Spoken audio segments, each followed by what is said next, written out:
रसूलुल्लाह सल्लल्लाहु अलैहि वसल्लम अपने सहाबा के झुरमट में बैठे हुए थे। एक सहाबी रोता हुआ चिल्लाता हुआ बारगाहे मुस्तफ़ा में हाजिर होता है, अर्ज करता है, या रसूल अल्लाह, मेरा बच्चा गुम हो गया है, सुबह से मेरा बच्चा मिल नहीं रहा, लापता है, उसकी माँ का रो रो कर बुरा हाल हो चुका है। या रसूलल्लाह, हमारा बच्चा हमें मिल नहीं रहा, हम आपकी बारगाह में फरियाद लेकर आए हैं।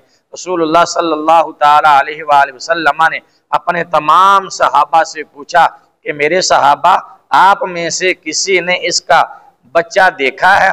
एक सहाबी खड़ा हुआ, अर्ज किया, या रसूल अल्लाह सल्लल्लाहु अलैहि वसल्लम, आज मैंने इस बच्चे को बाग में खेलते हुए देखा है।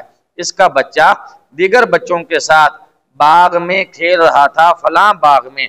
जब उस बंदे ने यह सुना कि मेरा बच्चा फलां बाग में दूसरे बच्चों के साथ खेल रहा है, तो वो दौड़ा अपने बच्चे को लेने के लिए। लेकिन रसूलुल्लाह ने फरमाया, इसको रोको, इसको पकड़ो, इसको अभी जाने ना दो। सहाबा ने उस बंदे को पकड़ा और रसूलुल्लाह की बारगाह में पेश किया। अर्ज करने लगा, या रसूल अल्लाह, मैं बेचैन हूँ, मेरा दिल बेकरार है, मुझे अपने बेटे की इत्तला मिली है, उसकी खबर मिली है कि फलां बाग में मेरा बच्चा मौजूद है।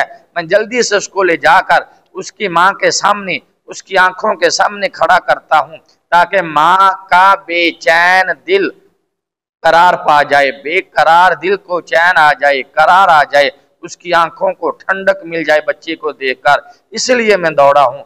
रसूलुल्लाह सल्लल्लाहु अलैहि वसल्लम ने फरमाया, तुमने ठीक किया, हर वालिद की यही कैफियत होती है। लेकिन मैं आपको एक सच्ची बात बताऊं, बचपन में मेरा बेटा भी गुम हो गया था। लाहौर की एक पार्क में मैं अपने बच्चों को लेकर सैर के लिए गया, तो मेरा 6-7 साल का बेटा था, वो हमसे बिछड़ गया। उस वक्त जो बेचैनी और बेकरारी मेरे दिल में थी, मैं समझता हूँ कि उस वक्त जो रसूलुल्लाह की बारगाह में सहाबी आया था, उसके दिल की बेकरारी और बेचैनी का क्या आलम होगा। अल्हम्दुलिल्लाह, कुछ देर के बाद, चंद घंटों के बाद मेरा बेटा मुझे मिल गया था। इसी तरह जब उस सहाबी को अपने बेटे की इत्तला मिली, खबर मिली, वो भी दौड़ा अपने बेटे की तरफ, उस बाग की तरफ, लेकिन रसूलुल्लाह ने रोक लिया। फरमाया, मेरे सहाबी, मेरे गुलाम, अभी ठहर जाओ, रुक जाओ, मेरी एक नसीहत को याद रखो, मेरी एक बात को याद रखो।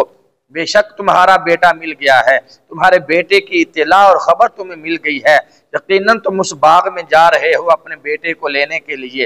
लेकिन मेरे गुलाम, याद रखना, जब तुम बाग में पहुंचो तो अपने बेटे को बेटा कहकर ना पुकारना, बेटा कहकर आवाज ना देना।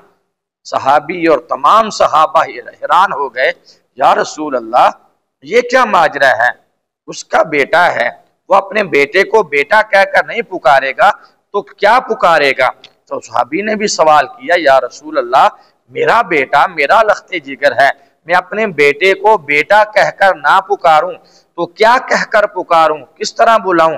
रसूलुल्लाह सल्लल्लाहु ताला अलैहि वसल्लम ने फरमाया, यकीनन वो तुम्हारा बेटा है, तुम्हारा लख्ते जिगर है, तुम्हारे जिगर का टुकड़ा है। लेकिन याद रखो मेरे गुलाम, उस पार्क में दीगर बच्चे भी खेल रहे हैं, उन बच्चों में से कई बच्चे यतीम भी होंगे, जिनके सर पर बाप का साया नहीं होगा, उनके सरों से उनके बाप का साया उठ चुका होगा, उनके वालिद इंतकाल कर चुके होंगे।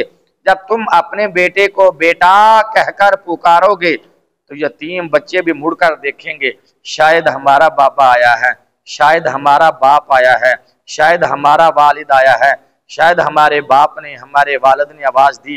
लेकिन जब उनको अपना बाप नजर नहीं आएगा, अपना बाबा जानी नजर नहीं आएगा, तो उन यतीम बच्चों के दिल टूट जाएंगे, उनके दिलों पे क्या गुजरेगी।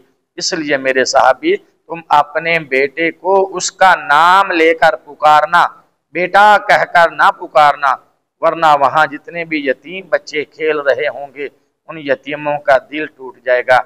इस हदीस मुबारक से हमें यह सबक मिलता है कि कभी भी किसी का दिल ना तोड़ो, दिल तोड़ना अल्लाह को सख्त नापसंद है। अल्लाह ताला हमें अमल की तौफीक अता फरमाए।